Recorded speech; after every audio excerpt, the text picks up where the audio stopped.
Hola estudiantes, hoy es jueves, el 18 de julio. Vamos a ver qué tenemos para hoy. Estamos terminando. So if you notice on the calendar, we don't have a lot of days. In fact, we're headed into the home stretch. So you're finishing up Lección 4, Lesson 4 test tomorrow. Couple more days of chapter 5 homework, and then the last test is going to be set for Wednesday the 24th. So the 24th is D-Day, so you need to finish strong. So let's take a look at atando cabos, prueba de práctica, in advance of the lesson 4 exam, which again is for tomorrow by midnight, and this is very similar, not identical, but similar. The lesson 4 test, of course, you always start out with vocabulario. This time it has to do with la salud y el bienestar. So here, opuestos. Opuestos, opposites. So elige la palabra o expresión que significa lo opuesto. You want to give the opposite in every case. So for the first one, they give us enfermedad. You can already start to think about what it might be, and you've got to drop down. And the opposite of enfermedad sería bienestar. Sickness versus health. Bienestar is health, enfermedad is sickness, so that's what you want to go with. So you're going with the opposite in every case. La salud. Completa las oraciones con palabras de la lista. Utiliza cada palabra una vez. So you're using each word or term only one time. So consulta, malestar, salud, consultorio, pastillas, trasnochar, fiebre, recuperar. So, el jueves pasado no me sentía bien. Tenía mucho y me sentía agotada. So, what you already know about the term that you need is that it's singular and that it is masculine and that it's got to be a noun. So, that helps you right off the bat decide what you need. And it looks like the only one that's going to work is malestar. Well, how do you get to malestar? Malestar is just feeling all around malaise. It's feeling icky. And it's the only one that works because the only other possibility would be fiebre. The problem with fiebre is that it's masculine. So you don't want fiebre, you want malestar. Tenía mucho malestar. I was feeling really crummy and I was feeling really exhausted. All right, let's try another one. Mi temperatura estaba alta. Yo creo que tenía. Okay, so my temperature was really high. I think I had a lot of, well, what goes with high temperature? Of course, fiebre. So now this is the case for fiebre. And so you just write it in. So use each one time. Escoger, choose. Selecciona la palabra o expresión más adecuada para completar cada oración. And again, you've got a drop down. So read through it once first to get the gist, to get the context. Si quieres, debes comer menos y hacer ejercicio. So if you want to do something, you should eat less and do exercise. Okay, I'm already thinking maybe lose weight, get myself in shape, something like that. Let's see if they give me that possibility. Si quieres adelgazar, there it is, to lose weight. That's the only one that remotely makes sense given this context. Si quieres adelgazar, debes comer menos y hacer ejercicio. If you want to lose weight, slim down, you should eat less and do exercise. Okay, makes perfect sense. Consejos. Completa las recomendaciones del doctor con el subjuntivo de los verbos de la lista. Utiliza cada verbo una vez. So you're going with the subjunctive and use each verb one time. They're going for the subjunctive. So you don't have to make a decision between indicative and subjunctive. You just know that it's going to be subjunctive. So pay attention to the verb endings. Remember, for the subjunctive, it's the opposite vowel. The opposite of the ARs is, of course, E. And the opposite of the ER and IR verbs would be A. So, te aconsejo que de fumar.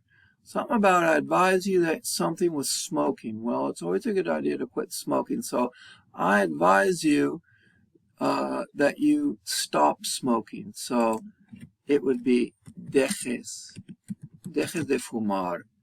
I advise that you stop smoking. Dejar de plus an infinitive is to stop doing something. In this case, dejar de fumar, because I'm advising you to do it. There's no guarantee that you will do it. I'm trying to shape your behavior. Therefore, it's got to be expressed with the subjunctive. And again, the marker for subjunctive is it's not a, dejar, dejas. It's dejes with the opposite vowel. All right. Let's try another one. Espero que te pronto. Okay. I hope that... Oh, this is the only possibility. I hope that you get well better. Mejorar, mejorarse, with the reflexive form, means to get well, to get better. Espero que te mejores pronto. I hope that you get better soon. And that's something that people say actually a lot. Seleccionar.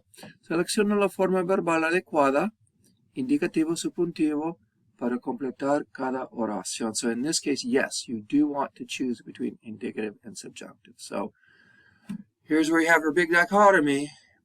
Is what you're saying in the independent clause, is that motivating the use of the indicative because you're expressing certainty, something that the speaker believes to be true, or are you expressing subjectivity, or expressing doubt in the main clause, which is going to motivate the use of the subjunctive in the subordinate clause. So if you're expressing doubt, uncertainty, something that you're not sure is true, expressing a hypothetical situation, trying to get someone to do something, trying to shape their will, giving them an indirect command, all those cases would fall in the subjunctive category. So, do okay? Hey, right off the bat, no matter what, you know that it's going to be subjunctive because you're doubting. Dudo que Ana, drop down, pueda venir a la fiesta. So relatively easy. You just have a binary choice. So again, you're focusing on the main clause, the so-called independent clause, to see if you express certainty or objectivity, reality, versus non-reality, uncertainty, doubt, emotion, all the other cases for the subjunctive. So, es evidente que, okay, now right off the bat, because it's evident, it's obvious that I need the indicative, que ella está enferma. You see how that works? Es posible que, es posible, it's possible, but it's kind of iffy, so I fall on the side of doubt. I see this as doubt. Es posible que tenga un resfriado. Right? So remember, the key is the independent clause or the main clause, which is going to steer you towards indicative or subjunctive. Cambios, changes.